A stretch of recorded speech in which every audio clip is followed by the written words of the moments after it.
মুয়াজ্জিনের সুমধুর আজানের ধ্বনি কর্ণকুহরে আসছে। রাস্তাঘাটে এখনো স্থানীয় মানুষজনের সমাগম ঘটেনি। শুধু দূরপাল্লার কয়েকটা বাসের আনাগোনা চলছে। সাদিদ একদৃষ্টিতে নীলার দিকে তাকিয়ে আছে। নীলা ও পলকহীনভাবে নিজের ভালোবাসার মানুষটাকেই দেখে যাচ্ছে। সাদিদ আলতো হাতে নীলার বেবি হেয়ারগুলো কপালের উপর থেকে সরিয়ে দিল। নীলা মিষ্টি করে হাসল। গতকাল সারাদিন কক্সবাজার শহরের রেডিয়েন্ট ফিশ ওয়ার্ল্ড, প্রাচীন ঐতিহ্য আজনবী মসজিদ, radar station, hilltop circuit house সহ আরও কিছু দর্শনীয় স্থান ঘুরে, সাথে পরিবারের সবার জন্য আরও বেশ কিছু কেনাকাটা করে রাতের বাসে তারা ঢাকার উদ্দেশ্য যাত্রা শুরু করে। পুরো বাস জুড়ে নীরবতা আচ্ছন্ন হয়ে আছে। বেশিরভাগ যাত্রী ঘুমে বিভোর, দুই একজন হয়তো সদ্য ঘুম থেকে জেগেছে। নিধি শাহেদের ও টুকটাক ফিসফিসিয়ে আওয়াজ শোনা যাচ্ছে। মানে তারাও শেষ রাতের এই নিস্তব্ধতা উপভোগ করছে। আমরা কি চলে এসেছি? নীরবতা ভেঙে নীলা নিচু কণ্ঠে বলে উঠল। সাদিদ নীলাকে আরেকটু নিবিড়ভাবে জড়িয়ে ধরে বলল, চলে এসেছি, আর কিছুক্ষণের মধ্যেই পৌঁছে যাব। নীলা আর কিছু জানতে চাইল না, চুপচাপ সাদিদের শরীর ঘেঁষে বসে থাকল। সাদিদও আর কিছু বলল না। এখন থেকেই তার বুকটা চিনচিন ব্যথা করছে। মেয়েটাকে ছাড়া এক মুহূর্ত ও সে এখন কিছু ভাবতে পারে না। একসময় ভালোবাসায় বিশ্বাস করত না, আর এখন নিজেই এই সর্বনাশা ভালোবাসায় জড়িয়ে পড়ল। ভেবেই সাদিদ নিঃশব্দে হালকা হাসল। মাথা নিচু করে নীলাকে দেখল। নীলা তার বুকে মুখ লুকিয়ে চুপচাপ বসে আছে। সাদিদ তার মাথায় আলতো হাত বুলিয়ে দিতে লাগল। বাস এসে স্টপেজ থামল। একে একে সবাই বাস থেকে নেমে পড়ছে। এখনো পুরোপুরি সকাল হয়নি। ধরণীর বুকে সূর্যের আলো এখনো অনুপস্থিত। তাই বেশিরভাগ যাত্রীর চোখে মুখে এখনো ঘুম ঘুম ভাব। শাহেদরা ও বাস থেকে নেমে দাঁড়াল। কাছাকাছি এসেই ড্রাইভারকে বলে দিয়েছিল, তাই ড্রাইভার ও গাড়ি নিয়ে হাজির।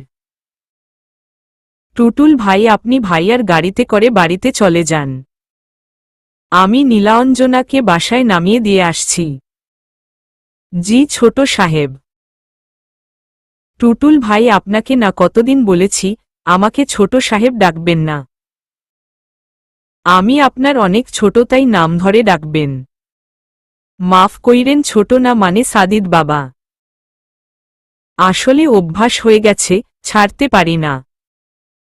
আর ভুল হইব না। সাদিদ মুচকি হাসল।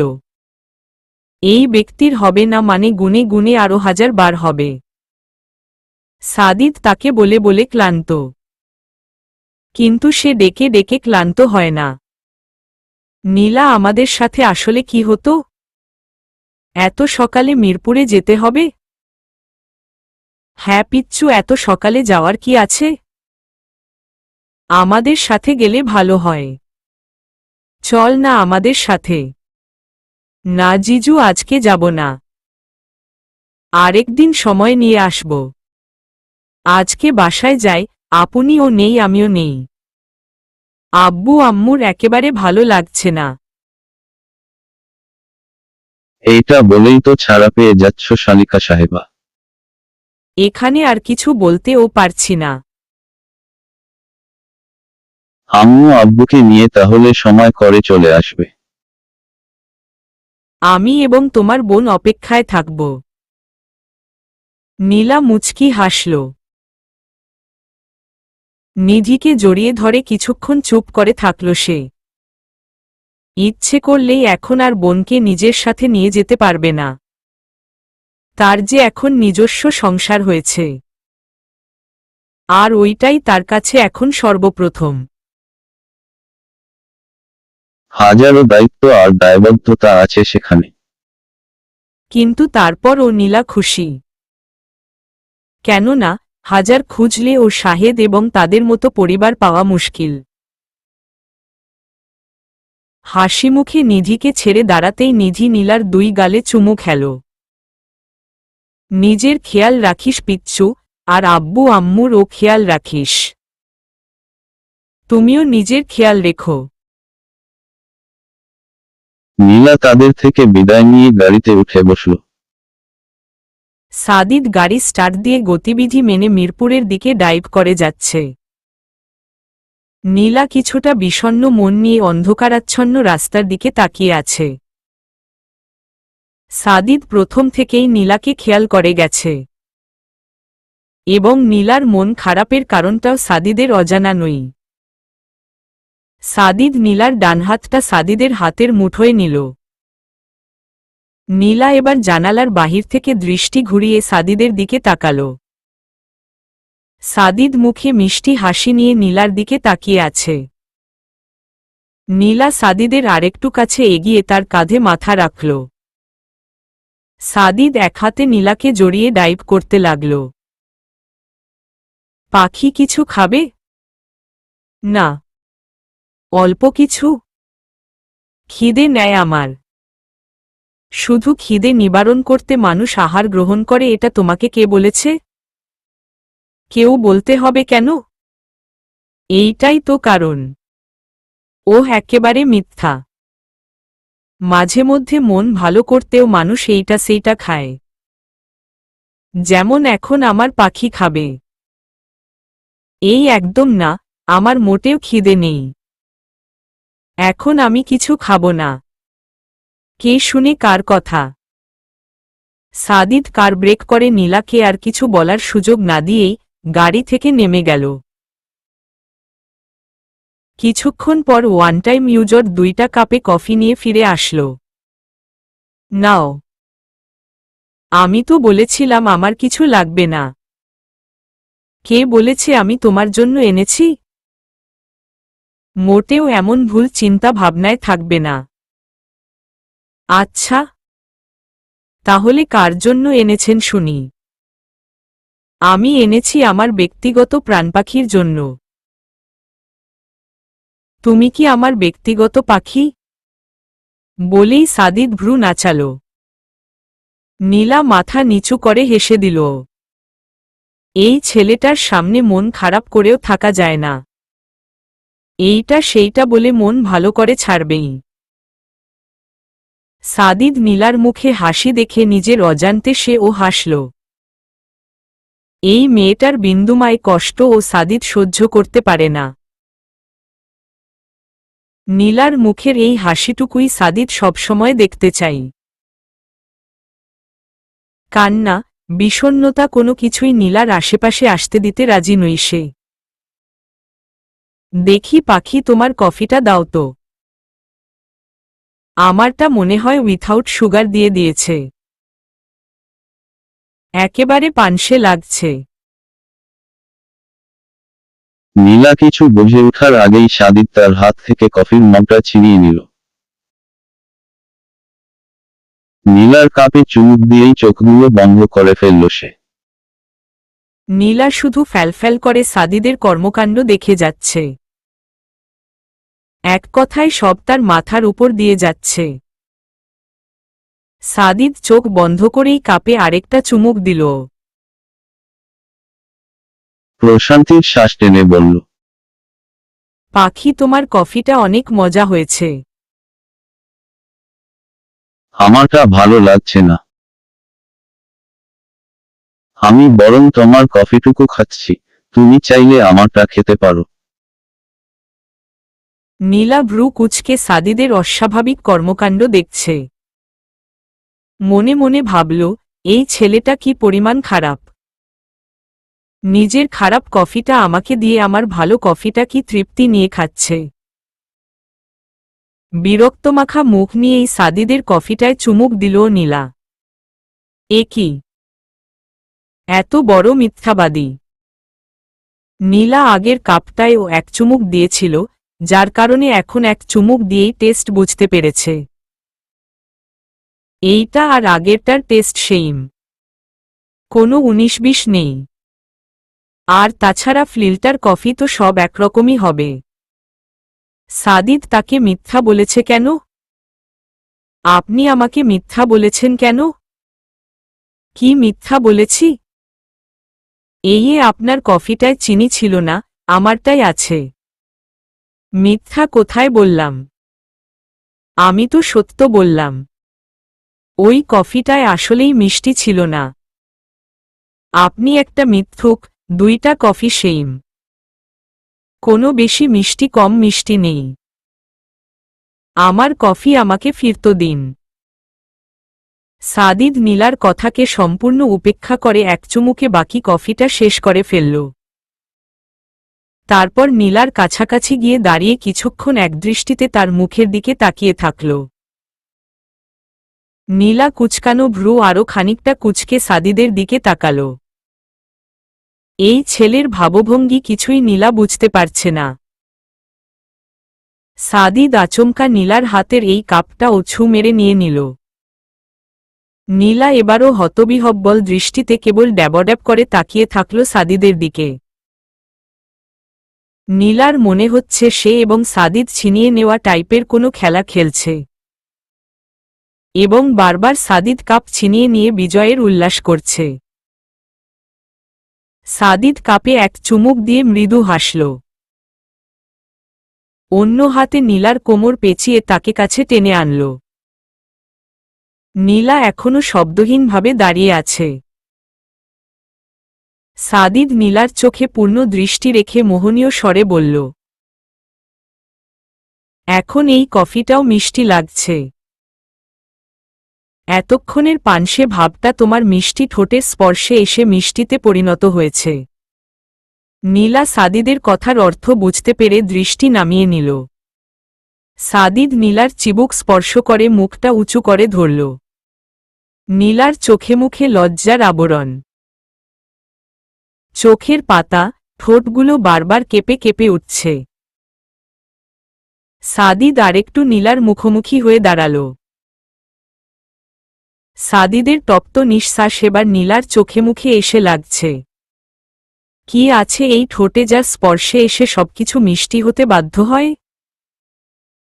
কি আছে এই পেলব ওষ্ঠদয়ে, যা আমাকে এত প্রবলভাবে আকর্ষণ করে? কেন ইচ্ছা করে এই মিষ্টির স্বাদটা প্রবলভাবে গ্রহণ করতে?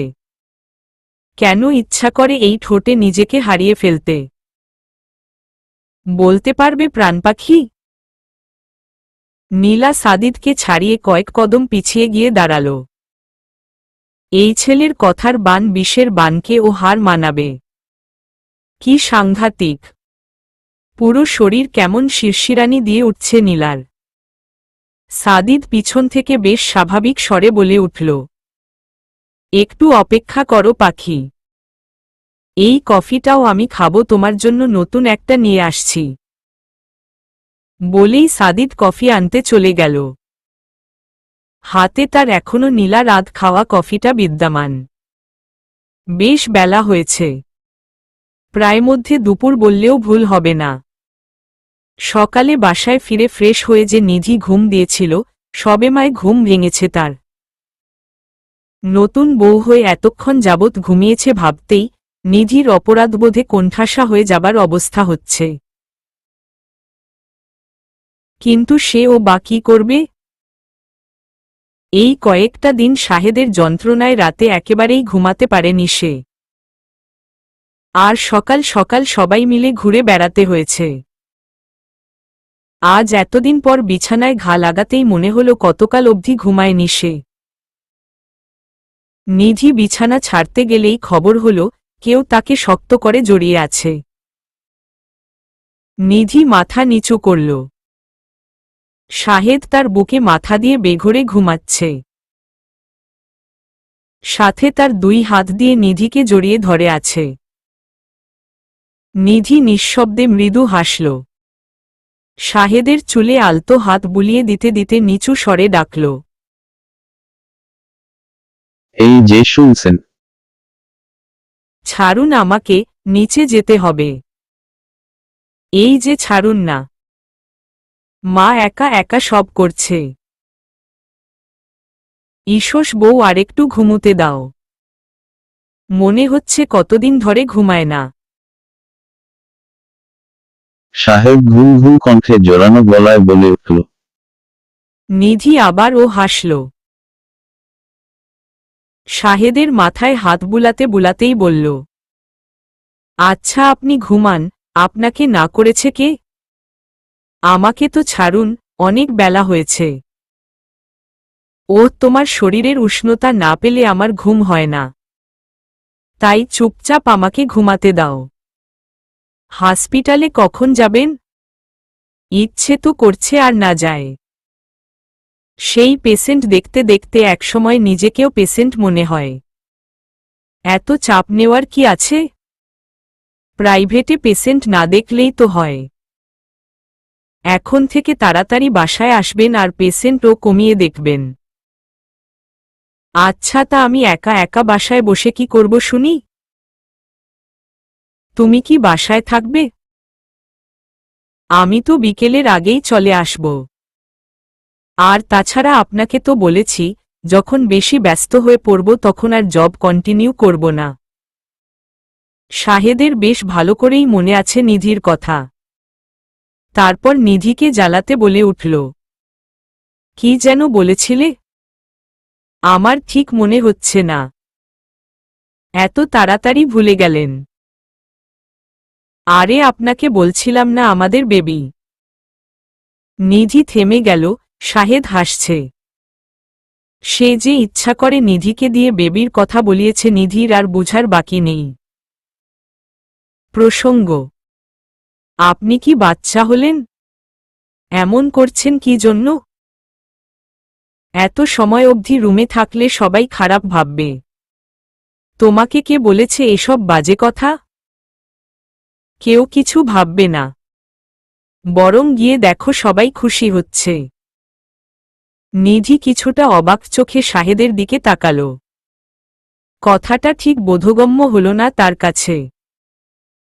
চমকিত কণ্ঠেই বলে উঠল, খুশি? খুশি কেন হবে? শাহেদ এবার চোখ খুলে নিধির দিকে তাকাল। নিধির বুকের উপর থেকে সরে এসে নিধির মুখ বরাবর নিজের মুখ রাখল। মুখে তার দুষ্ট হাসি লেগে আছে। নিধির নাকে নিজের নাক ঘষা দিয়ে বলে উঠল, বুঝতে পারো নি কেন খুশি হবে? না তো।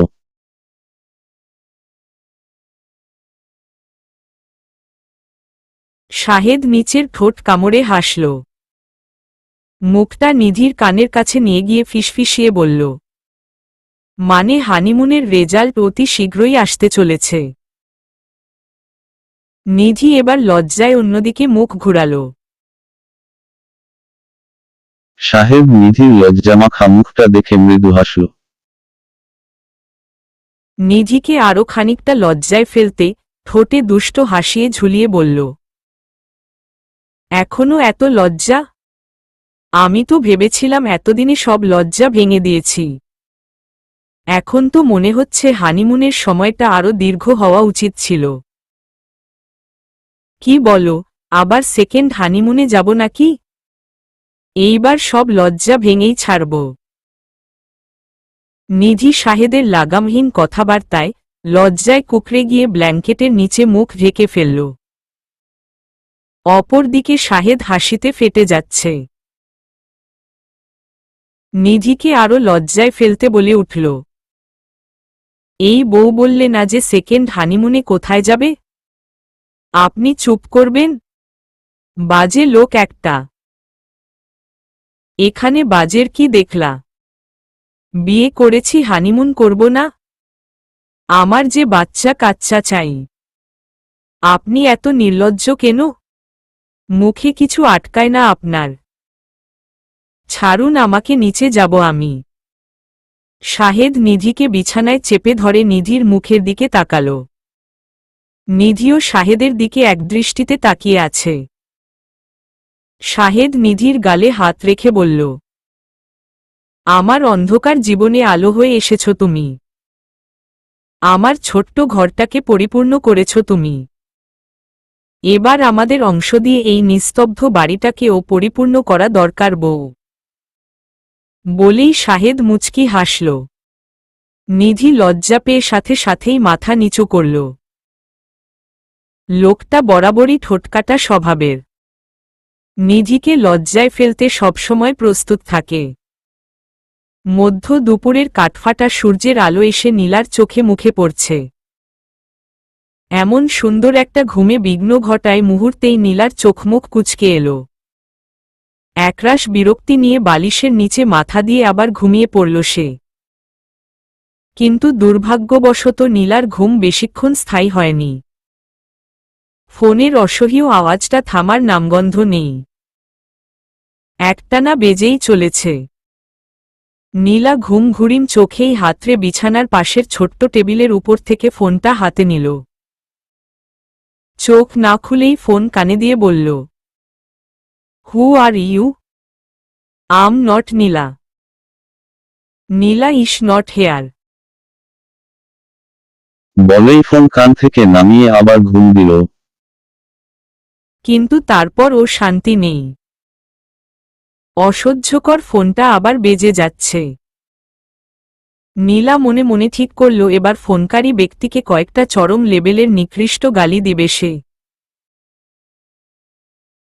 যেই ভাবা সেই কাজ। ফোনটা কানে নিয়ে মুখ খোলার আগেই অপর পাশ থেকে তাকেই কেউ ধমক দিয়ে চুপ করিয়ে দিয়েছে। নীলা ভদ্র বাচ্চার মতো এবার বিছানায় হেলান দিয়ে বসল। মুখ তার দেখার মতো হয়েছে। ধমক সমক খেয়ে বেচারির মুখ একেবারে ফাটা বেলুনের ন্যায় চুপসে গেছে। কি কথা বলছো না কেন?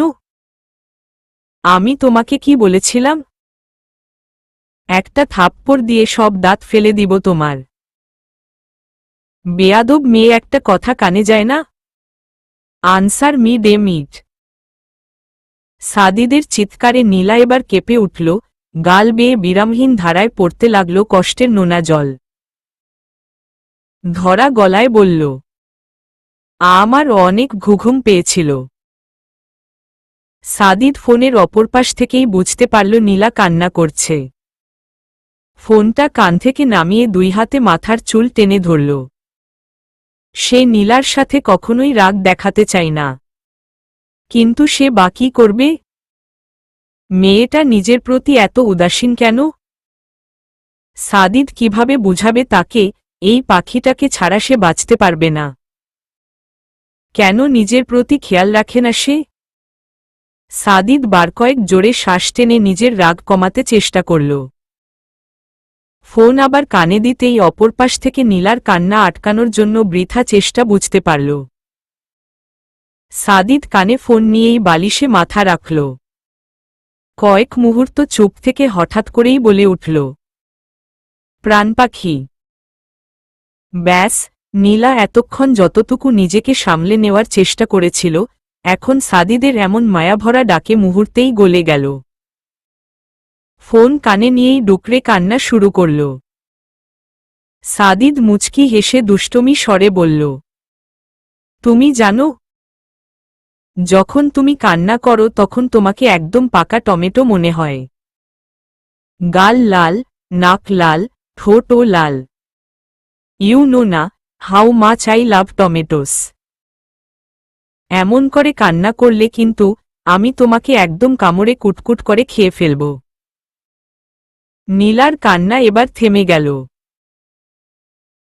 বরং চোখ বড় করে সামনে রাখা ড্রেসিং টেবিলের আয়নায় নিজেকে দেখল সে। ঈশ্বর, সত্যিই মুখ পুরো লাল হয়ে গেছে। কান্না থেমে মুখে ফুটে উঠেছে এখন লজ্জার আভা, যার দরুন মুখ তার আরও লালচে বর্ণ ধারণ করেছে। নীলা বিড়বিড়িয়ে বলল, ছি। সাদিদের কর্ণকুহরে নীলার বিড়বিড়িয়ে বলা শব্দটাও পৌঁছে গেল। সাদিদ ঠোঁট কামড়ে নিঃশব্দে হাসল। নীলাকে আরেকটু লজ্জা দিতে বলল, এত ছি ছি করো কেন? খারাপ কি বললাম? একদিন তো ঠিকই কামড়াবো, তোমার পুরো শরীর জুড়ে আমার ভালোবাসার চিহ্ন এঁকে দেব। নীলা লজ্জায় এবার ফোনটা তাড়াতাড়ি কেটে দিল। কি সব বাজে বকছে? ছি অসভ্য ছেলে একটা। উপর দিয়ে ভালো দেখতে হলে কি হবে? ভিতরে ভিতরে আস্ত একটা ঠোঁটকাটা মানুষ। একটুও লাজলজ্জা বলতে কিছু নেই।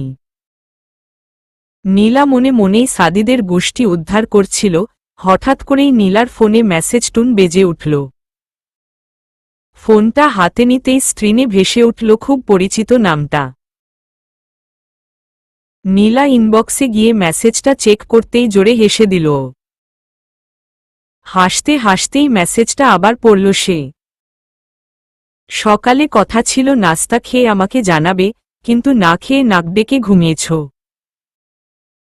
এবার ভালো মেয়ের মতো উঠে নাস্তা করে আমাকে জানাবে। আবার ঘুমালে তোমার ওই নাক আমি কেটে দেব।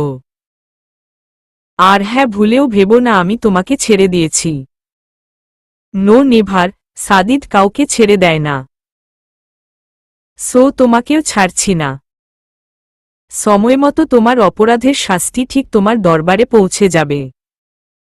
ততক্ষণ পর্যন্ত শাস্তির আশায় হাহুতাশ করতে থাকো মিস নীলাঞ্জনা। আর হ্যাঁ, অনেক ভালোবাসি কিন্তু। নীলা এখনও হাসছে। এক মেসেজে কেয়ার, ধমকি, ভালোবাসা সব দেখিয়ে দিয়েছে। নীলা ফোনটা বুকে নিয়ে বালিশে মাথা রেখে চোখ বন্ধ করল। পরমুহূর্তেই চোখ খুলে লাফ দিয়ে বিছানা ছাড়ল সে। এবার যদি নাস্তা খেতে আবার লেট করে ওই সাদিদ নামের জম তাকে আস্ত গিলে খাবে। তার খাদ্য হবার চেয়ে ওই পরোটা চা অনেক সুস্বাদু খাবার। নিস্তব্ধ রাস্তায় কয়েকটা কুকুর শুধু ঘেউ ঘেউ করে ডাকছে।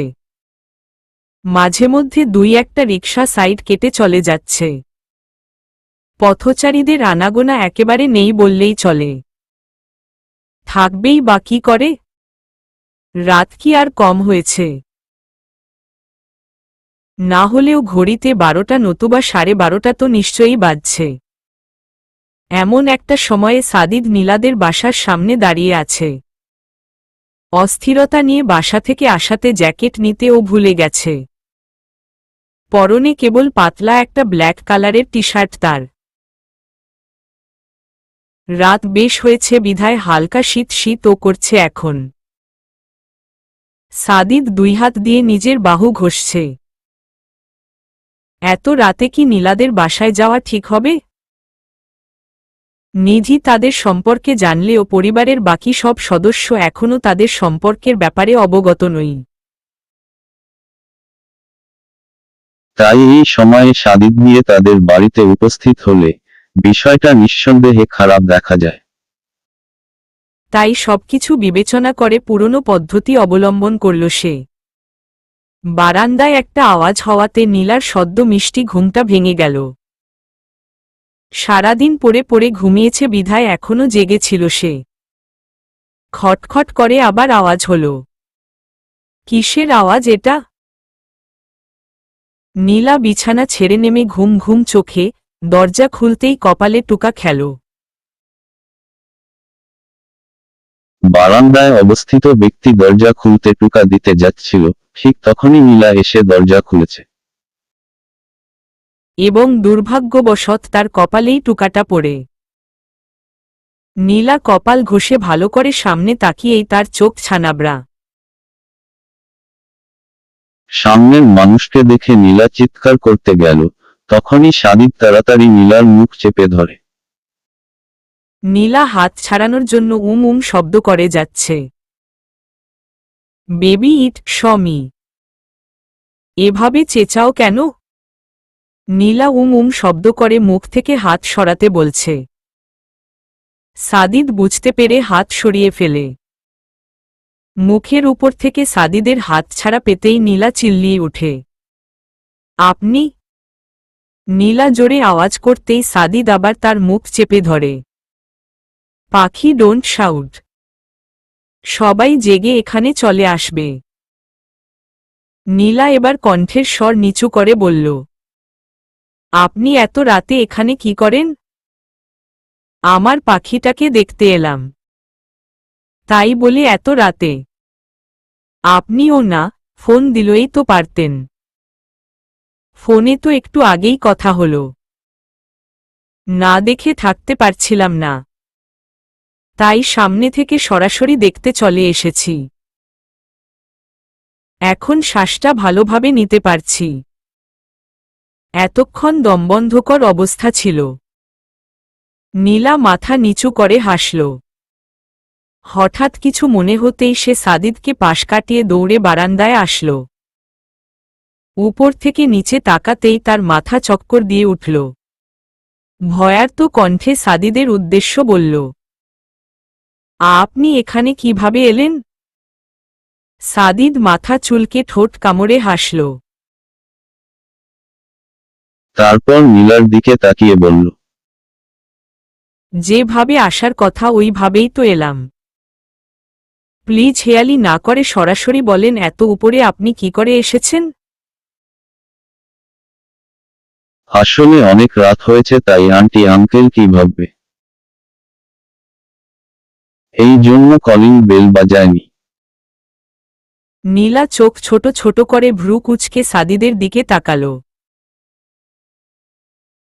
সাদিদ কথার ও ঠিকভাবে দিচ্ছে না। তার মাঝে কিছু একটা লুকানোর চেষ্টা। সাদিদ নীলার মুখভঙ্গি দেখে এদিক ওদিক তাকাচ্ছে। নীলা কপাল কুঁচকে রেখেই বলল, আমি শুধু জানতে চাইছি আপনি আমার রুমে কি করে এসেছেন? আসলে মানে পাইপ দিয়ে। বলেই সাদিদ মিষ্টি করে হাসল। কিন্তু নীলা এখন মোটেও হাসিতে কাত হতে চাই না। তাই আগেরবারের চেয়ে দ্বিগুণ জোরে চেঁচিয়ে উঠল, কি? পাখি এভাবে চেঁচাচ্ছ কেন? এখানে এত রিয়েক্ট করার কি আছে? রিয়েক্ট করার কি আছে মানে? আপনি কি বলতে চান আপনি এত উপরে পাইপ বেড়ে আসবেন আর আমি আপনার সাথে হেসে হেসে কথা বলবো? আরে এত উপরে কোথায়? মায়ে 3 তলা। আর এত টেনশন নেওয়ার ও কিছু নেই, আমার আগে থেকেই এক্সপেরিয়েন্স আছে। মানে? কি বললেন মায়ে? আগে থেকেই এক্সপেরিয়েন্স আছে মানে কি এসবের? ঈশ্বর, পাখি এত হাইপার হচ্ছ কেন? ছোট্ট একটা মাথা এত চাপ নিতে হয় না। বসো তো এখানে, মাথাটা ঠান্ডা করো। ঘুম থেকে উঠে মাথা উল্টো পাল্টা হয়ে গেছে তোমার। না, আমি কোথাও বসবো না। আগে আমাকে আমার সব প্রশ্নের উত্তর দিন, না হলে আমি কোথাও যাব না। এখানেই সারারাত দাঁড়িয়ে থাকব। এত জেদ কেন আমার পাখির? নীলা ওরে কিছু বলল না। মুখ ফুলিয়ে উল্টো ঘুরে দাঁড়িয়ে আছে। সাদিদ মৃদু হেসে নীলাকে পেছনে থেকে জড়িয়ে ধরল। কাঁধে থুতনি রেখে বলল, পাখিটা কি রাগ করেছে? নীলার এবার ও কোনো ওর নেই। কেবল মুখ ফুলিয়ে দাঁড়িয়ে আছে সে। সাদিদ নীলাকে আরেকটু নিবিড়ভাবে জড়িয়ে ধরে বলল, আমি আগেও রাতে এখানে এসেছিলাম। নীলা এবার চমকিত হয়ে সাদিদের দিকে মুখ করে তাকাল। সাদিদের ঠোঁটে হাসি লেগে আছে। সাদিদ নীলার কাঁধে 2 হাত রেখে বলল, আগেও একবার এসেছিলাম। কখন? আসলে তুমি যখন গাড়ির সাথে লেগে হাতে ব্যথা পেয়েছিলে তখন। নীলা মাথায় চাপ দিয়ে মনে করার চেষ্টা করছে। কিছুটা মনে পড়তেই নীলা তেতে উঠল। তার মানে ওই দিন আপনিই এসেছিলেন? আমার কোনো ভুল ছিল না। আপনি সেদিন এই রুমে এসেছিলেন। আর আর আপনিই আমার কপালে আর হাতে কি? আমিই এসেছিলাম। আর তোমার কপালে এবং হাতে আমিই কিস করেছিলাম। নীলাকে মাঝপথে থামিয়ে দিয়ে সাদিদি বলে দিল। নীলা রাগে ফুঁসছে, ওই দিন সে কতটা ভয় পেয়েছিল তা কেবল নীলা জানে। তার উপর নীলার নিজেকে পাগল পাগল লাগছিল তখন। তার আশেপাশে কি হচ্ছে কিছুই তার মাথায় আসছিল না। আর এখন কি বোঝা গেল? সবকিছুর পেছনে এই ভদ্রলোক দায়ী। সাদিদ নীলার অবস্থা দেখে ঠোঁট টিপে হাসছে। সাদিদের এমন দুষ্ট হাসি দেখে নীলার রাগ আরও কয়েকগুণ বেড়ে যাচ্ছে। সাদিদকে ছাড়িয়ে রুমে চলে আসা ধরতেই সাদিদ নীলাকে পেছনে থেকে আটকে ধরে।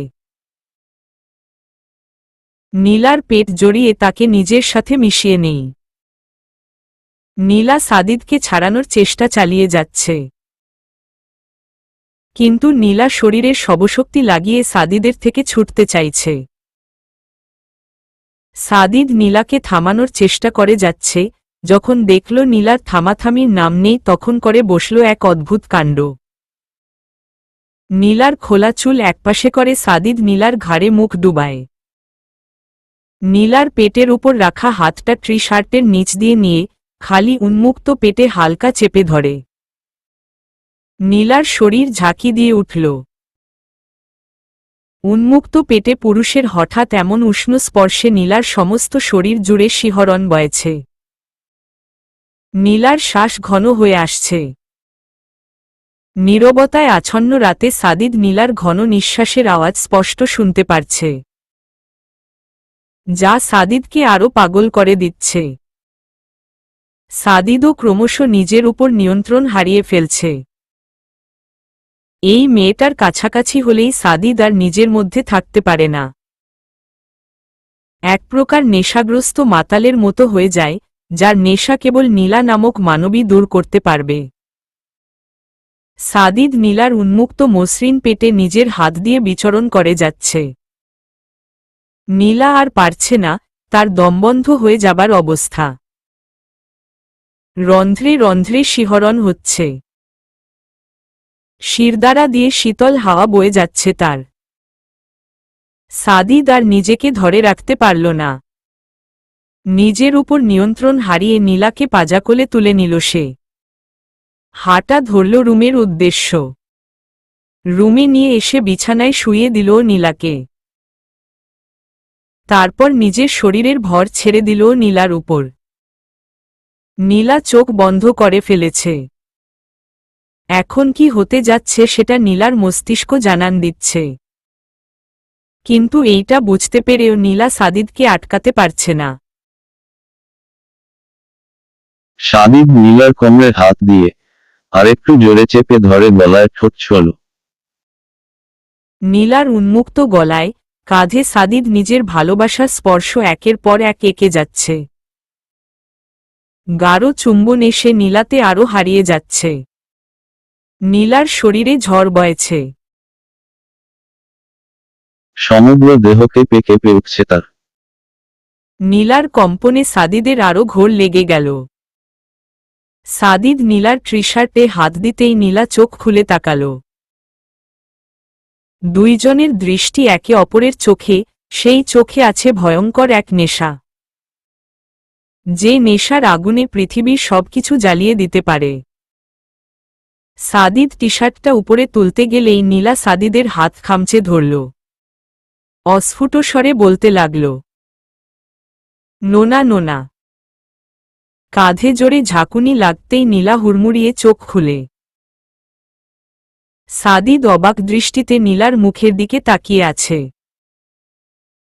নীলার কাঁধ ঝাঁকিয়ে আবার প্রশ্ন করল, এই পাখি কি তখন থেকে না না করে যাচ্ছ? নীলা থম মেরে দাঁড়িয়ে আছে। এতক্ষণ কি তাহলে সে স্বপ্ন দেখছিল? জেগে জেগে মধ্যরাতের রাতস্বপ্ন দেখছিল সে? তাও এমন একটা স্বপ্ন! ছি ছি ছি, কি লজ্জা, কি লজ্জা! কথায় বলে সৎসঙ্গে স্বর্গবাস, অসৎসঙ্গে সর্বনাশ। এই লজ্জাহীন ছেলেটার সাথে থাকতে থাকতে নীলাও নির্লজ্জ হয়ে যাচ্ছে। কি ভয়ঙ্কর স্বপ্ন ছিল! নীলার এখন ওর শরীর কাটা দিয়ে উঠছে। এই যে ভাবুকরানী কি এত ভাবছেন? আমাকে ও বলুন, আমি শুনেও ধন্য হই। নীলা লজ্জায় মুখ ফিরিয়ে নিল। নিজের চুল নিজেরই টেনে টেনে ছিঁড়ে ফেলতে ইচ্ছা করছে। সাদিদ নীলার লজ্জারানা মুখ দেখে দুষ্ট হাসল। নীলার কানে কানে ফিসফিসিয়ে বলল, জেগে জেগে স্বপ্ন দেখছিলে বুঝি? তার স্বপ্নে আমার ক্যারেক্টারটা কেমন ছিল? এক্সপেক্টেড না আনএক্সপেক্টেড? জানতো এখান থেকে, শুধু বাজে বাজে কথা। আমি বললেই দোষ? আর তুমি যে আমাকে স্বপ্নে এত বাজেভাবে উপস্থাপন করেছ। নীলার কপাল বেয়ে এই ঠান্ডায় ও ঘাম বের হচ্ছে। হাতের উল্টো পাশ দিয়ে ঘাম মুছার অযথা চেষ্টা করে যাচ্ছে সে। তার চোখে মুখে চুরি করে ধরা পড়ে যাবার চুর চুর ভাব। কি আজেবাজে বকছেন? যা সত্যি তাই তো বললাম। কি বলতে চান আপনি? কি সত্য? এই তুমি আমাকে নিয়ে কিছুটা অশ্লীল স্বপ্ন দেখেছ। আর তোমার তোতলিয়ে কথা বলা এইটা পুরোপুরি নিশ্চিত করছে। একদম বাজে কথা বলবেন না। আমি মোটেও অশ্লীল কিছু চিন্তা করিনি। তাই বুঝি? তাহলে আপনার গাল, চোখ মুখ এমন টমেটো হয়ে আছে কেন? বলেই সাদিদ ঠোঁট কামড়ে হাসল। নীলার আর কিছু বলার মুখ নেই। এই ব্যক্তি মনের কথাও বুঝতে পারে, কোনোভাবেই মিথ্যা বলে বাঁচা যায় না। সাদিদ কি আর অল্পতে দমে যাওয়ার মানুষ? নীলাকে লজ্জা দিতে সে সব সময় প্রস্তুত। কিন্তু পাখি, তোমার স্বপ্নটা যে এখন পূরণ করতে পারছি না। রেস্ট্রিকশন আছে, রেজিস্ট্রি পেপারটা হাতে পেলেই স্বপ্ন বাস্তবায়নে লেগে যাব। ততদিন পর্যন্ত কষ্ট করে একটু ওয়েট করো। বিয়ের পর সুদে আসলে সব উসুল করে দিব। নীলার লজ্জায় মরে যাবার অবস্থা। ইচ্ছা করছে এই তিনতলা থেকে নিচে লাফ দিতে। এই মুখ কিভাবে দেখাবে সে? আর এই বেয়াদব ছেলেটা সব সময় দুষ্ট বুদ্ধি মাথায় নিয়ে ঘুরে। অসভ্য একটা। বলেই নীলা রুমে চলে আসলো। এই ছেলের সামনে থাকা মানেই নিজের ইজ্জতের ফালুদা বানানো। সাদিদ দম ফাটানো হাসিতে ফেটে পড়ছে। হাসতে হাসতে পেটে খিল ধরে যাবার অবস্থা তার। সাদিদের এমন পিয়ই জ্বলানো হাসিতে নীলার রাগে শরীর ফেটে পড়ছে। মনে মনে সাদিদের 14 গোষ্ঠীর পিণ্ডি চটকাচ্ছে সে। আমার গোষ্ঠীর রফাদফা না করে নিজের ওড়না গায়ে দাও। এমন আকর্ষণ বডি বানিয়ে রাখলে অসভ্য যে হতেই হয়। বলেই সাদিদ আরেক দফা হাসতে শুরু করল। নীলা নিজের দিকে খেয়াল করেই মাথা ঘুরে যাবার অবস্থা। এই ছেলেটা সামনে থাকলে নীলার সবকিছু অলটপালট হয়ে যায়। এতক্ষণ যে ওড়না ছাড়া সাদিদের সামনে শুধু ট্রি শার্ট আর লেডিস ট্রাউজার পরে দাঁড়িয়ে আছে, নীলার খবরই ছিল না। তাড়াতাড়ি বালিশের পাশ থেকে ওড়নাটা গায়ে দিয়ে সাদিদের দিকে তেড়ে গেল। হাতের কাছে একটা টেডিবিয়ার দেখে এইটা দিয়েই সাদিদকে এলোপাতাড়ি মারতে শুরু করল। সাদিদ নীলার কাণ্ডে আরো বেশি হাসছে। এমতাবস্থায় বাহির থেকে নীলার আম্মু নার্গিস খাতুনের হাঁকডাক। কিরে, এই রাতের বেলা এমন করে হাসছিস কেন? আর তোর কণ্ঠ এমন পুরুষালী শোনাচ্ছে কেন? দরজা খুল। নার্গিস খাতুনের আওয়াজে সাদিদ নীলা দুজনই চুপ করে গেল। এখন নীলার তো এখন ভয় অবস্থা খারাপ। এত রাতে সাদিদকে তার রুমে দেখলে এলাহিকাণ্ড হয়ে যাবে।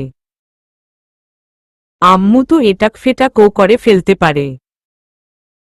নীলা মনে মনে আল্লাহকে ডেকে যাচ্ছে। কি করবে, কি বলবে মাথায় কিছুই আসছে না। সাদিদও চুপচাপ দাঁড়িয়ে কিছু একটা ভেবে যাচ্ছে। তাদের ভাবনার মধ্যেই নার্গিস খাতুন আবার বলে উঠলেন, এই কি হয়েছে তোর? দরজা খুলিস না কেন? সাদিদ মোবাইলটা হাতে নিয়ে দ্রুত কিছু টাইপ করল। তারপর নীলার হাতে দিয়ে দিল পড়ার জন্য। নীলা ফোন হাতে নিয়ে একবার সাদিদের দিকে তাকাচ্ছে তো আবার স্ক্রিনের দিকে তাকাচ্ছে। সাদিদ ইশারায় আশ্বস্ত করল তাকে। নীলা সাহস জুগিয়ে বলল, আম্মু মুভি দেখছিলাম, তাই হাসির আওয়াজ শুনেছ। এইটাই তো পারবি, রাত জেগে জেগে মুভি দেখিস। আর পড়াশোনার কথা শুনলেই তোর ঘুম আসে। তা তোর ঘুম এখন আসে না? ফাঁকিবাজ মেয়ে একটা। সাদিদ নীলার আম্মুর কথা শুনে ঠোঁট টিপে হাসছে। নীলার এখন তার মায়ের প্রতিও রাগ উঠছে। সবসময় তাকে অপমান না করলে উনার শান্তি লাগে না। নীলা সাদিদের দিকে কটমট চাহনি নিয়ে দাঁত চেপে বলল, আম্মু যাও তো তুমি। কোনো কিছু করে শান্তি নাই। দেখব না আর মুভি, শান্তি হয়েছে এইবার? হলে গিয়ে নিশ্চিতে ঘুমাও। নার্গিস খাতুনেরও ঘুম অনেক পেয়েছে। তাই নীলাকে আর কিছু না বলে ঘুমাতে চলে গেলেন। উনি যেতেই নীলা সাদিদের দিকে ক্ষেপে আসল। খুব হাসি পাচ্ছে না? খুব হাসি পাচ্ছে। দাঁড়ান, আপনার হাসি আমি বের করছি। বলেই নীলা আবার সাদিদকে মারতে শুরু করল। সাদিদ এবার নীলার হাত মুড়িয়ে পিছনে নিয়ে গেল। নিজের সাইজ দেখে যুদ্ধে নামা উচিত। তোমার মতো পুচকি মেয়ে আমার এক বিন্দুও নাড়াতে পারবে না। আর তাছাড়া তোমার সাহস তো কম না। নিজের হবু হাজবেন্ডকে মারতে এসেছ। হাজবেন্ড না কচু। ছাড়ুন বলছি আমাকে, সব আপনার জন্য হয়েছে। তাই বুঝি? এখন সব আমার দোষ। আর তুমি যে আমার মতো নম্র ভদ্র একটা ছেলেকে এভাবে নষ্ট করে দিয়েছ, এটা কোনো দোষের না। কি বললেন আপনি? আমি আপনাকে নষ্ট করেছি? তা নয়তো আর কি। এত বছরের আমার মেয়ে নামক রেকর্ডটা তুমি নামক এই পিচ্ছি মেয়েটা রফাদফা করে দিয়েছ। নিউক্লিয়ার ইঞ্জিনিয়ার থেকে এখন রাতবিরাতে ঘুরে বেড়ানো প্রেমিক পুরুষ হয়ে গেলাম। এগুলোর জন্য কে দায়ী? অবশ্যই তুমি দায়ী। রাষ্ট্রের এরকম ক্ষতি সাধন করাতে তোমার বিরুদ্ধে রাষ্ট্রদ্রোহ মামলা করা উচিত। নীলার চোখ কোটর থেকে বেরিয়ে আসার উপক্রম। সে অবশেষে রাষ্ট্রদ্রোহ মামলার আসামি হয়ে গেল। সে কি এতটাই ঘৃণিত কাজ করে ফেলেছে? আর সবথেকে বড় কথা, সে এমন করেছেটা কি, নীলার তো নিজেরই মনে পড়ছে না। নীলা কপাল কুঁচকে সামনে দাঁড়ানো সুদর্শন ছেলেটার দিকে তাকালো। নাক, মুখ, চোখ সব মাশাল্লাহ সুন্দর। সাথে ব্রেইনটাও জবরদস্ত সুন্দর। এই ছেলেটার স্পর্শে থাকলে কথার ফাঁদে যে কাউকে নির্ঘাত পাগলাগার্দে পাঠিয়ে দিবে। হ্যালো মিস, আরও দেখবেন নাকি? আমি জানি আমি দেখতে অনেক সুন্দর, তাই বলে এভাবে দেখবে? পুরো তো মিলে খাচ্ছ। আমার অবশ্য কোনো প্রবলেম নেই। বরং তুমিই হজম করতে পারবে না। দেখতেই তো পারছো আম সো অ্যাট্রাকটিভ। মানে সোজা কথায় হট এন্ড শেক। একদম চুপ। আপনার খালি আজেবাজে কথা। আপনাকে কে বলেছে সবসময় এত সোজাভাবে কথা বলার জন্য? তোমার তো পুরো মাথা খালি।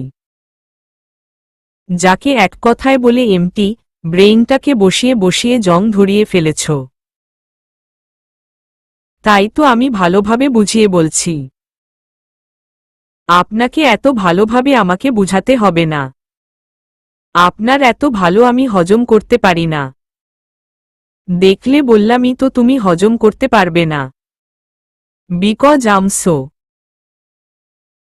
নীলা এবার সাদিদের মুখ চেপে ধরেছে। এই অসভ্য ছেলেটার মুখ আছে মাশাল্লাহ। কিছুই আটকায় না এই মুখে। সাদিদ নীলার হাতের পিঠে আলতো করে কামড় বসালো। আউচ রাক্ষস একটা। সাদিদ নীলার হাতটা আবার নিজের হাতে নিয়ে এবার গাঢ় চুমু খেল। নীলাকে কাছে টেনে তার গালে দুই হাতে ধরল।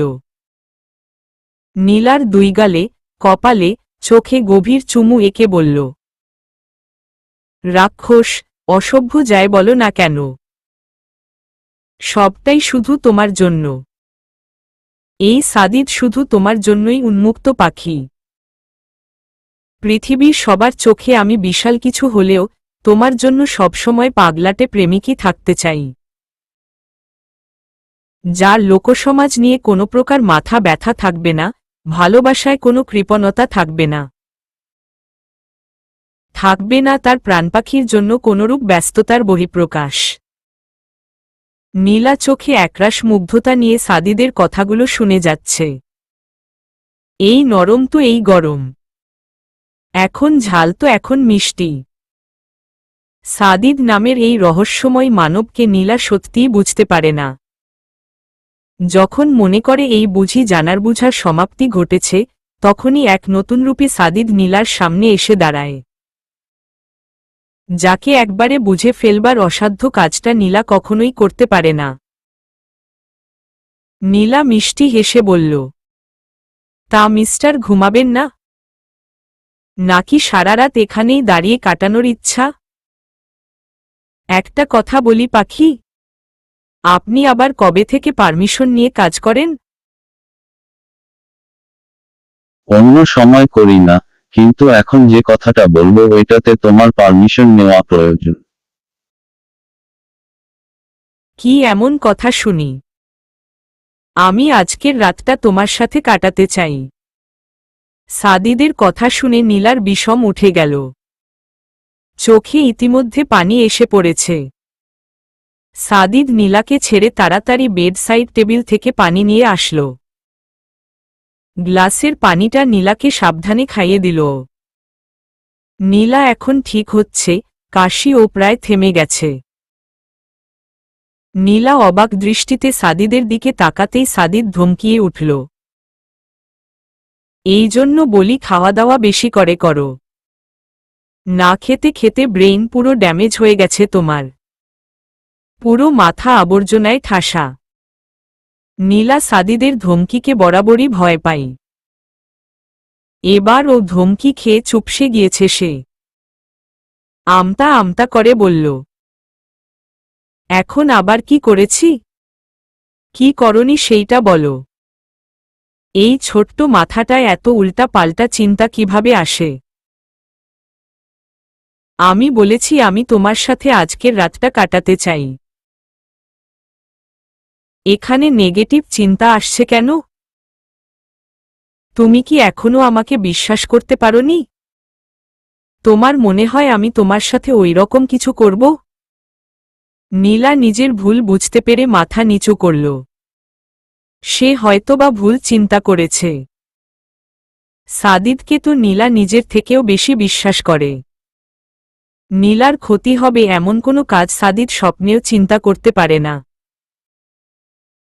সাদিদ নীলার মুখভঙ্গি দেখে নীলার দিকে এগিয়ে গেল। নীলার গালে হাত রেখে মায়াভরা কণ্ঠে বলল, তোমাকে ছাড়া থাকতে অনেক কষ্ট হয় পাখি। নিঃশ্বাস আটকে আসে আমার। তাই বলেছি তোমার সাথে আজকের রাতটা কাটাতে চাই। কিন্তু আমার বলার অর্থ ওই রকম না যা তুমি মনে করেছ। আমি শুধু তোমাকে নিজের সামনে দেখতে চাই, তোমাকে নিজের কাছে রাখতে চাই। তাই এভাবে থাকার কথা বলেছি। সরি, আমি সত্যি বুঝতে পারিনি। থাক আর সরি বলতে হবে না। শুধু ঠিকঠাক নিয়ম করে খাওয়া দাওয়াটা করো, তাহলেই চলবে। নতুবা তোমার এই বস্তাপচা বুদ্ধি আমার বাচ্চারা পেলে আমার বাচ্চাদের ভবিষ্যৎ অন্ধকার।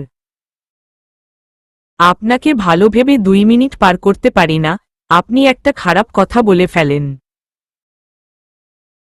সাদিদ নীলার কথায় হেসে ফেলল। হাসতে হাসতেই দুষ্টমি স্বরে বলল, এখানে খারাপ কি দেখলে? বেবি ইট ন্যাচারাল। সমগ্র মানবজাতি সহ সব প্রজাতির পশু পাখির মধ্যে ও বেবি হবে, এটা কমন বিষয়। এখানে তো আমি খারাপ কিছু দেখছি না। বরং আমি তো ভাবছি এখন থেকেই বেবি প্ল্যানিং করে রাখব। বিয়ের পর এত সময় পাবো নাকি? তখন তো অন্য কাজে ব্যস্ত থাকব। সাদিদ কথা শেষ করেই দেখে নীলা রণচণ্ডীর রূপ নিয়ে দাঁড়িয়ে আছে। পারলে এখনই সাদিদকে কাঁচা চিবিয়ে কোনোরকম মশলাগুঁড়া ছাড়াই খেয়ে ফেলে। সাদিদ নীলাকে আর জ্বালানোর চিন্তা আপাতত বন্ধ করল, নতুবা তার পাখি অতিরিক্ত রাগে যে কোনো সময় ফেটে যেতে পারে। আর অপরদিকে নীলা ভাবছে মানুষের বেহায়াপনা নির্লজ্জতার পরিমাপক কোনো দুষ্প্রাপ্য যন্ত্র আবিষ্কার হয়েছে কিনা। হলে সাদিদ নামের এই অসভ্য ছেলেটার নির্লজ্জের গ্রেড নীলা মেপে দেখত। আবার কিছুটা চিন্তাও হচ্ছে, যদি এই অসভ্য ছেলের বেহায়াপনার ভার সামলাতে না পেরে দুর্লভ এই মেশিনটাই নষ্ট হয়ে যায়, তাহলে তো বিরাট ক্ষতি হয়ে যাবে। ভয়াবহ ক্ষতিও বলা যায়। চলবে।